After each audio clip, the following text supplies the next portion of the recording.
Ninth chemistry chapter number 7 acid base chemistry topic 7.3 Bronsted Lowry concept of acids and basis.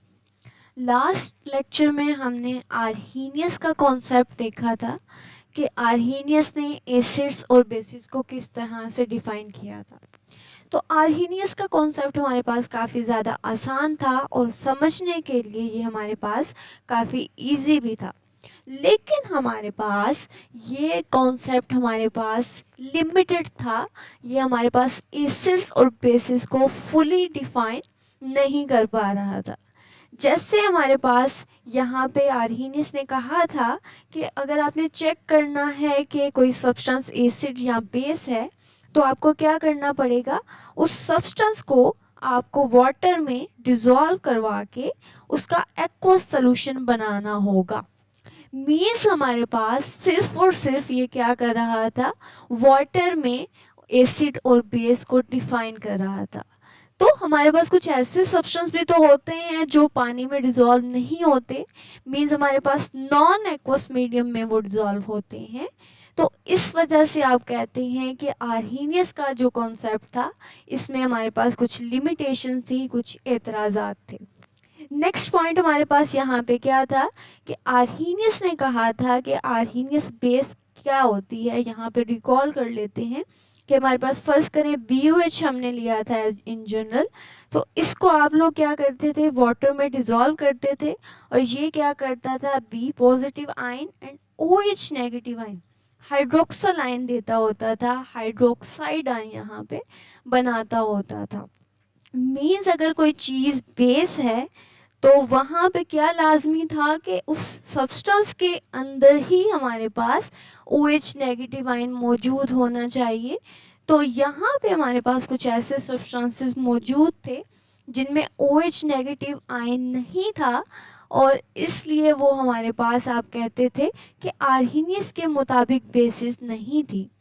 लेकिन जब आपने क्या किया, उन सब्सटेंस को वाटर में डिज़ोल्व किया, जैसे हमारे पास Na2CO3 सोडियम कार्बोनेट एक ऐसा सब्सटेंस था जिसको अगर आप वाटर में डिज़ोल्व करते हैं तो ये क्या करता होता है, हमारे पास सोडियम आयन बनाता होता है, प्लस यहाँ पे बाइकार्बोनेट आयन बनाता होता है और प्लस यहाँ पे ये क्या करता है, OH नेगेटिव आयन देगा। तो मीन्स हमारे पास इसको बेस होना चाहिए, लेकिन आर्हीनियस ने क्या कहा था कि उस सब्सटेंस के अंदर ही OH नेगेटिव आयन को मौजूद होना चाहिए। लेकिन हमारे पास यहाँ पे आप चेक कर सकते हैं कि सोडियम कार्बोनेट में OH नेगेटिव आयन नहीं है, लेकिन फिर भी ये क्या कर रहा है, वाटर में डिज़ोल्व होके हमें हाइड्रोक्सल आयन दे रहा है। इसके बाद हमारे पास एक और सब्सटेंस है K2CO3। जब इसको भी आप पानी में डिज़ोल्व करते हैं तो ये भी हमारे पास पोटाशियम आयन बनाएगा, प्लस हमारे पास बाइकार्बोनेट आयन बनाएगा, प्लस ये भी हमारे पास हाइड्रोक्सल आयन यील्ड कर रहा है। मीन्स हमारे पास इसमें भी आपको हाइड्रोक्सल आयन यहाँ पे नज़र नहीं आ रहा, लेकिन फिर भी ये क्या कर रहा है, हाइड्रोक्सल आयन दे रहा है। देन हमारे पास एक और एग्जांपल है अमोनिया की, NH3 की। इसमें भी आप चेक करें OH नेगेटिव आयन यहाँ पे मौजूद नहीं है, लेकिन इसके बावजूद ये जब पानी में इसको डिज़ोल्व किया जाता है तो ये क्या करता है, अमोनियम आयन बनाता होता है, प्लस यहाँ पे OH नेगेटिव आयन ये भी दे रहा है। तो मीन्स हमारे पास आर्हीनियस के कॉन्सेप्ट हमारे पास लिमिटेड था और इस पे हमारे पास कुछ एतराज़ात थे। तो आर्हीनियस की लिमिटेशंस को जहन में रखते हुए 1923 में एक और कॉन्सेप्ट पेश किया गया जिसका नाम रखा गया Bronsted Lowry concept of acids and bases. तो जैसे नाम से जाहिर है, हमारे पास दो साइंटिस्ट थे, एक का नाम था ब्रॉन्स्टेड, दूसरे का नाम था लोरी। दोनों ने मिल के हमारे पास ये कॉन्सेप्ट दिया था। ब्रॉन्स्टेड का पूरा नाम था जोहान्स निकोलस ब्रॉन्स्टेड। ये हमारे पास एक डैनिश केमिस्ट थे, डेनमार्क से इनका ताल्लुक़ था, जो कि नॉर्दर्न यूरोप का एक शहर है, कस्बा है। एंड लोरी का पूरा नाम था थॉमस मार्टिन लोरी, जो कि एक इंग्लिश केमिस्ट थे और इनका ताल्लुक़ इंग्लैंड से था। तो ब्रॉन्स्टेड लोरी ने एसिड बेसिस को किस तरह से डिफ़ाइन किया, इन्होंने कहा कि एसिड हमारे पास ऐसे सब्सटेंस होते हैं जो क्या करते होते हैं, ये प्रोटॉन को डोनेट करते होते हैं, मीन्स हमारे पास प्रोटॉन डोनर को उन्होंने कहा कि ये एसिड होते हैं।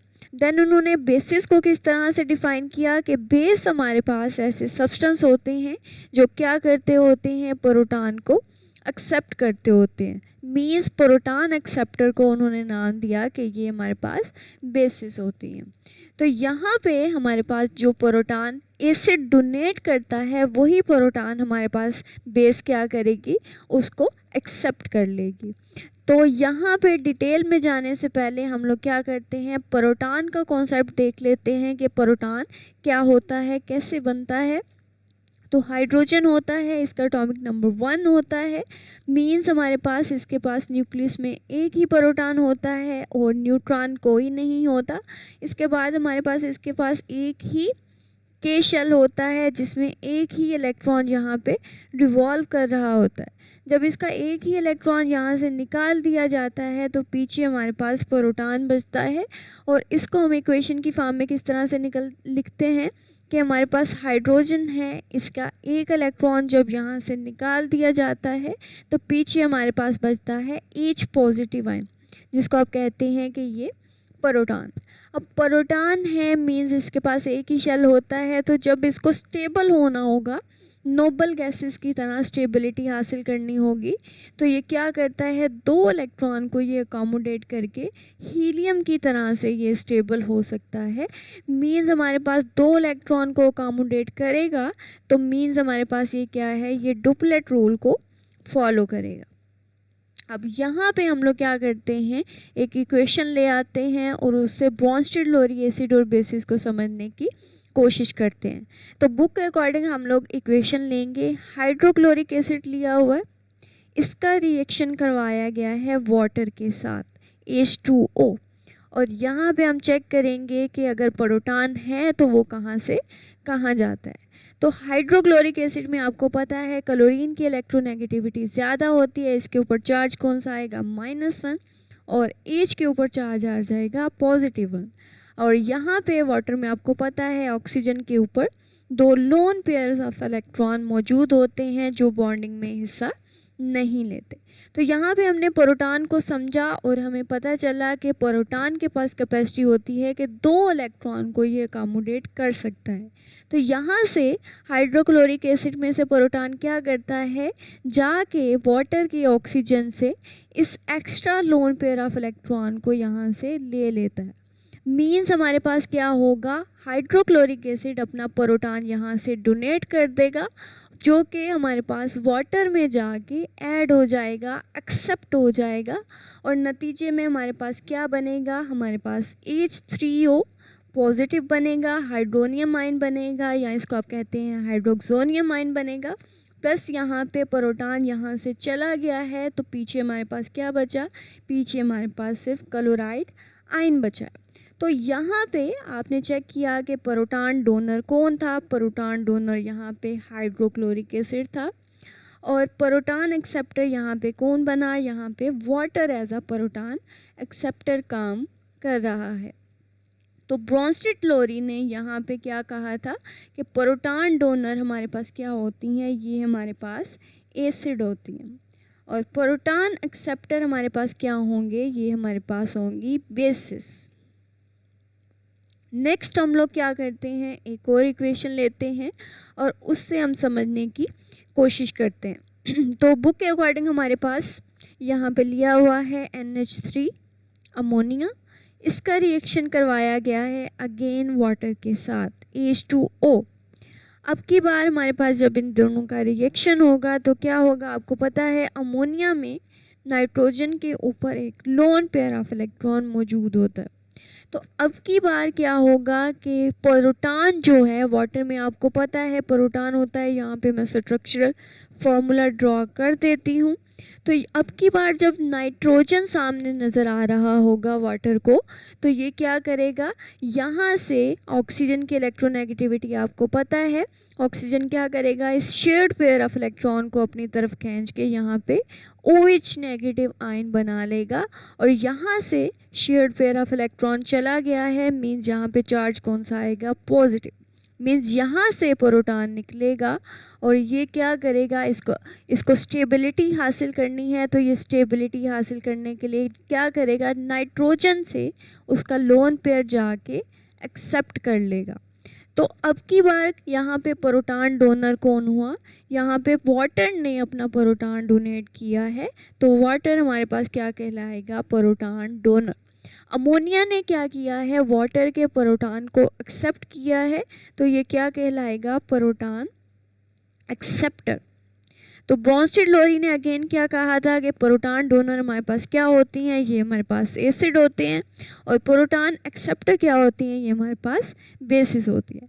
और नतीजे में हमारे पास जब अमोनिया प्रोटॉन को एक्सेप्ट कर लेगा तो क्या बनेगा, NH4 पॉजिटिव, प्लस यहाँ पे वाटर ने प्रोटॉन दे दिया है, तो पीछे आपने कहा था कि हाइड्रोक्सल आयन बचता है, तो पीछे हमारे पास क्या आ जाएगा, OH नेगेटिव आयन।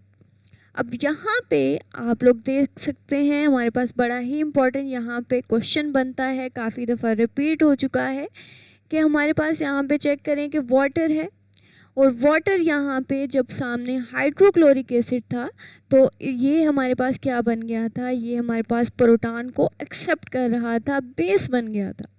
लेकिन यही वाटर जब हमारे पास इसके सामने अमोनिया आता है तो ये क्या करता है, ये प्रोटॉन को डोनेट करना स्टार्ट कर देता है, मीन्स ये क्या बन जाता है, ये एसिड बन जाता है। तो हमारे पास ब्रॉन्स्टेड लोरी ने इनको क्या कहा कि ऐसे सब्सटेंस जो एज अ बेस और एज एन एसिड दोनों की तरह एक्ट करते हैं, इनको उन्होंने नाम दिया था एम्फोटेरिक कंपाउंड्स का। तो वाटर हमारे पास एक एम्फोटेरिक कंपाउंड है जो क्या करता है, एज एन एसिड और बेस दोनों की तरह एक्ट करता है।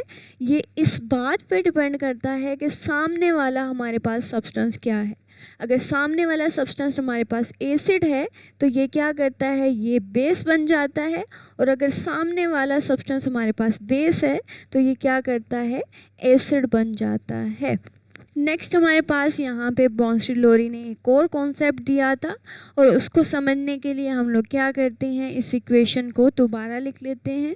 तो यहाँ पे आपने कहा था कि प्रोटॉन वाटर से अमोनिया की तरफ जा रहा है, प्रोटॉन डोनर यहाँ पे वाटर है, तो वाटर यहाँ पे था एसिड, अमोनिया यहाँ पे आपने कहा प्रोटॉन को एक्सेप्ट कर रहा है, तो ये क्या है हमारे पास, बेसिस। तो ब्रॉन्स्टेड लोरी ने यहाँ पे एक और कॉन्सेप्ट पेश किया था कि हमारे पास ये जो रिएक्शन हो रहा है, एक दफ़ा हमारे पास रिएक्टेंट ने मिलके प्रोडक्ट बना दिए हैं, तो ये प्रोडक्ट हमारे पास बैकवर्ड डायरेक्शन में भी जाएंगे, मीन्स हमारे पास वापस से ये मिलके क्या करेंगे, ये रिवर्स डायरेक्शन में भी जाएंगे। तो जब हमारे पास फॉरवर्ड रिएक्शन और रिवर्स रिएक्शन का रेट बराबर हो जाता है तो आपको पता है रिवर्सिबल रिएक्शन होता है। तो अब हम अगर रिवर्स डायरेक्शन में, बैकवर्ड रिएक्शन में हम लोग एसिड और बेसिस को आइडेंटिफाई करने की कोशिश करें, तो क्या हम लोग यहाँ पे देख नहीं सकते कि हमारे पास जब रिवर्स डायरेक्शन में प्रोडक्ट वापस से रिएक्टेंट बना रहे हैं तो क्या अमोनियम आयन अपना प्रोटॉन वापस से OH नेगेटिव आयन को नहीं दे रहा और हमारे पास क्या वाटर नहीं बन रहा।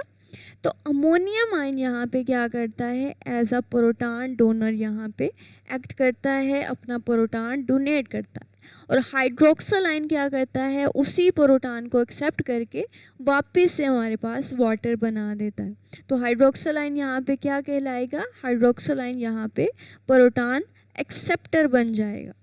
तो ब्रॉन्स्टेड लोरी ने क्या कहा था कि प्रोटॉन डोनर हमारे पास क्या होती हैं, ये हमारे पास होती हैं एसिड, और प्रोटॉन एक्सेप्टर क्या होती हैं, ये हमारे पास होती हैं बेसिस। तो इस तरह से हमने क्या किया कि बैकवर्ड डायरेक्शन में भी हमने एसिड और बेसिस को आइडेंटिफाई कर लिया, लेकिन हमारे पास यहाँ पे बैकवर्ड डायरेक्शन में जो एसिड और बेसिस बनते हैं उनके साथ आप लगाते हैं एक वर्ड, और वो हमारे पास होता है कांजुगेट। कांजुगेट का हमारे पास मतलब होता है पेयर को कहते हैं आप लोग, जोड़े को कहते हैं। तो रिवर्स डायरेक्शन में जो एसिड होगा उसको आप कहेंगे कांजुगेट एसिड है, और बेस को आप लोग क्या कहेंगे, आप कहेंगे कि ये कांजुगेट बेस है। अब ये हमारे पास क्यों कहा गया कि कांजुगेट एसिड या बेस है, कि कॉन्जुगेट का कहाँ से मतलब आया। कॉन्जुगेट का मतलब यहाँ पे हमारे पास इस तरह से आया कि हमारे पास रिएक्टेंट साइड वाली बेस का हमारे पास पेयर बनेगा प्रोडक्ट साइड वाले एसिड के साथ। मीन्स हमारे पास बेस और कॉन्जुगेट एसिड का पेयर बनेगा। मीन्स हमारे पास कॉन्जुगेट एसिड किससे बनता है, ये हमारे पास बनता है बेस से। यहाँ पे आप लोग देख सकते हैं कि अमोनिया से हमारे पास अमोनियम आयन बना है। मीन्स आप लोग जब कॉन्जुगेट एसिड को डिफाइन करेंगे तो किस तरह से करेंगे कि कॉन्जुगेट एसिड हमारे पास बेस से बनता है। बेस से किस तरह से बनता है, यहाँ पे आप चेक करें NH3 है। जब इसने प्रोटॉन को एक्सेप्ट किया है तब हमारे पास NH4 आयन बना है। मीन्स प्रोटॉन एक्सेप्ट करने से हमारे पास क्या बनेगा, कॉन्जुगेट एसिड बनेगा। दूसरी तरफ हमारे पास यहाँ पे रिएक्टेंट साइड वाले एसिड का पेयर बनेगा प्रोडक्ट साइड वाली बेस के साथ। मीन्स हमारे पास एसिड और कॉन्जुगेट बेस का पेयर बनेगा। और जब कॉन्जुगेट बेस के बारे में पूछा जाएगा कि ये क्या होती है तो आप क्या कहेंगे, यहाँ पे चेक करें OH नेगेटिव आयन हमारे पास बना है वाटर से। किस तरह से बना है, जो वाटर ने अपना प्रोटॉन यहाँ से निकाल दिया है, डोनेट कर दिया है।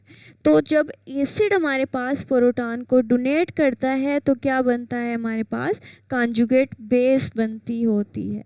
इसी तरह से आप इस कॉन्सेप्ट को सब इक्वेशंस में अप्लाई कर सकते हैं।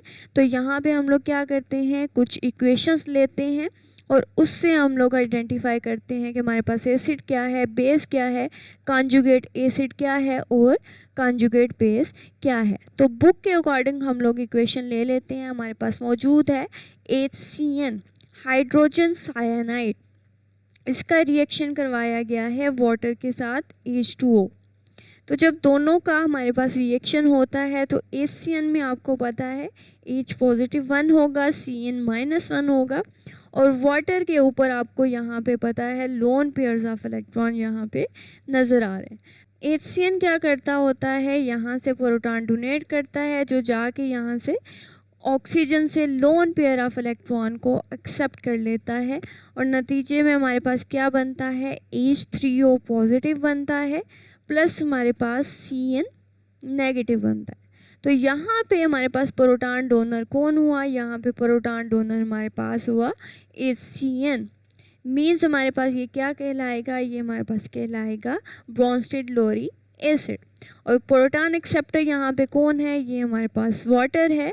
तो वाटर हमारे पास क्या कहलाएगा, ये कहलाएगा ब्रोंस्टेड-लोरी बेस।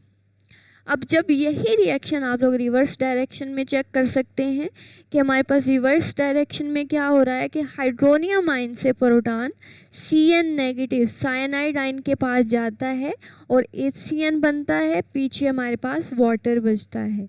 तो यहाँ पे प्रोटॉन डोनर कौन हुआ, यहाँ पे प्रोटॉन डोनर हुआ हाइड्रोनियम आयन और इसको ब्रोंस्टेड-लोरी ने क्या नाम दिया था प्रोटॉन डोनर को कि ये हमारे पास होते हैं एसिड। और साइनाइड आयन यहाँ पे क्या कर रहा है, प्रोटॉन को एक्सेप्ट कर रहा है। मीन्स ये क्या हुआ, प्रोटॉन एक्सेप्टर हुआ और इसके साथ साथ ये हमारे पास ब्रोंस्टेड-लोरी की बेस होगा। और अभी हमने बात की है कि जो हमारे पास रिवर्स डायरेक्शन में रिएक्टेंट होंगे ये हमारे पास क्या होंगे, ये हमारे पास कॉन्जुगेट एसिड और इसके साथ साथ कॉन्जुगेट बेस कहलाएंगे। एंड देन हमारे पास आपने कहा था कि हमारे पास इस साइड वाले एसिड का पेयर बनेगा उस साइड वाली बेस के साथ। मीन्स हमारे पास एसिड और कॉन्जुगेट बेस का पेयर बनेगा और दूसरी तरफ हमारे पास बेस और कॉन्जुगेट एसिड का पेयर बनेगा। यहाँ पे हम लोग क्या करते हैं, एक और एग्जाम्पल ले लेते हैं और एग्जाम्पल हम लोग अगेन बुक के अकॉर्डिंग लेंगे। हमारे पास मौजूद है हाइड्रोजन आयोडाइड, इसका रिएक्शन करवाया गया है वाटर के साथ। इस रिएक्शन में क्या होगा इस रिएक्शन में आपको पता है हाइड्रोजन +1 होगा, आयोडाइड -1 होगा। वाटर में आपको पता है again loan pair of electron oxygen के ऊपर मौजूद हैं। ये यहाँ से प्रोटॉन क्या करेगा, जाके वाटर से lone pair of electron accept कर लेगा और यहाँ से हाइड्रोजन आयोडाइड ने क्या किया, प्रोटॉन को डोनेट कर दिया। तो प्रोटॉन डोनर को ब्रॉन्स्टेड लोरी ने क्या नाम दिया था, एसिड्स का नाम दिया था और वाटर ने उसी प्रोटॉन को एक्सेप्ट कर लिया। तो ये क्या कहलाएगा, ये ब्रॉन्स्टेड लोरी की बेस कहलाएगा। और नतीजे में हमारे पास क्या बनेगा, H3O पॉजिटिव हाइड्रोनियम आयन बनेगा और पीछे हमारे पास आयोडाइड आयन बनेगा।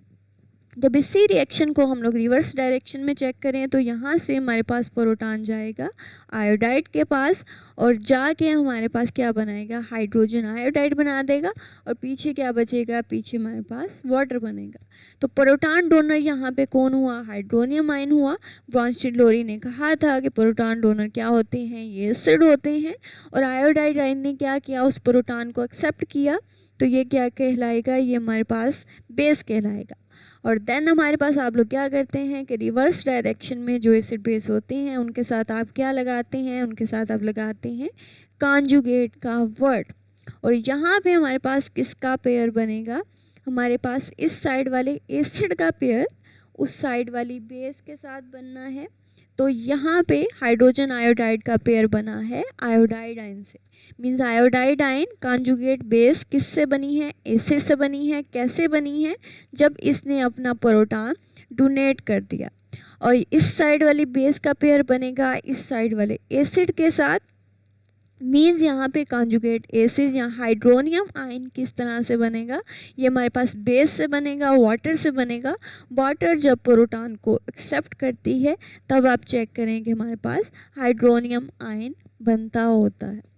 नेक्स्ट हमारे पास एक शॉर्ट क्वेश्चन है, एक्सरसाइज मौजूद है, उसको देख लेते हैं। एक्सरसाइज में पूछा गया है कि हमारे पास कोई सी ऐसी ब्रॉन्स्टेड लोरी बेसिस की एग्जाम्पल दें। ब्रॉन्स्टेड लोरी बेसिस की एग्जाम्पल दें जो हमारे पास आर्हीनियस की बेसिस ना हो। तो हमारे पास इनमें से अमोनिया हो सकता है कि NH3, इसके ऊपर नाइट्रोजन के ऊपर लोन पेयर होता है। आपको पता है ये क्या करता है, प्रोटॉन को एक्सेप्ट करने की कैपेसिटी रखता है। तो अमोनिया ने क्या किया, प्रोटॉन को एक्सेप्ट किया। तो ब्रॉन्स्टेड लोरी ने क्या कहा था कि प्रोटॉन एक्सेप्टर क्या होती हैं, ये हमारे पास ब्रॉन्स्टेड लोरी की बेसिस होती हैं। तो अमोनिया हमारे पास एक एग्जाम्पल यहाँ पे हो सकती है। देन हमारे पास C3H5N पिरिडीन, इसमें भी आपको नाइट्रोजन नज़र आ रहा है। मीन्स इसके ऊपर भी लोन पेयर मौजूद होगा और प्रोटॉन क्या करेगा, उस लोन पेयर को एक्सेप्ट कर सकता है। मीन्स पिरिडीन क्या है, यहाँ पे प्रोटॉन एक्सेप्टर है। मीन्स ये ब्रॉन्स्टेड लोरी की यहाँ पे बेस कहलाएगा। देन हमारे पास एक और एग्जांपल यहाँ पे आप लोग ले सकते हैं, CH3NH2 और इसको आप नाम देते हैं मीथेन अमाइन का। यहाँ पे हम लोग लिख लेते हैं मीथेन अमाइन। इसमें भी आप लोगों को नाइट्रोजन नज़र आ रहा है। मीन्स यहाँ पे भी लोन पेयर होगा और ये भी प्रोटॉन को एक्सेप्ट करने की कैपेसिटी रखता है। तो ये भी क्या कहलाएगा, ब्रॉन्स्टेड लोरी की बेस कहलाएगा। ये तीनों बेसिस हमारे पास ऐसी बेसिस हैं जो हमारे पास आर्हीनियस के मुताबिक बेसिस नहीं है। आर्हीनियस ने क्या कहा था कि हमारे पास कोई कंपाउंड है, सब्सटेंस है, जब इसका वाटर में सोल्यूशन बनाया जाता है, एक्वस सोल्यूशन बनाया जाता है, तो ये क्या करता है, OH नेगेटिव आयन देता होता है। मीन्स यहाँ पे उस सब्सटेंस के अंदर OH नेगेटिव आयन का होना लाजमी था। लेकिन आप लोग चेक करें कि यहाँ पे हमारे पास अमोनिया है, इसमें भी आपको OH नेगेटिव आयन नज़र नहीं आ रहा। फिर पिरिडीन है, इसमें भी OH नेगेटिव आयन आपको नज़र नहीं आ रहा। यहाँ पे हमारे पास मीथेन अमाइन है, तो इसमें भी आपको OH नेगेटिव आयन नज़र नहीं आ रहा। तो मीन्स ये हमारे पास आर्हीनियस के मुताबिक ये बेसिस नहीं है।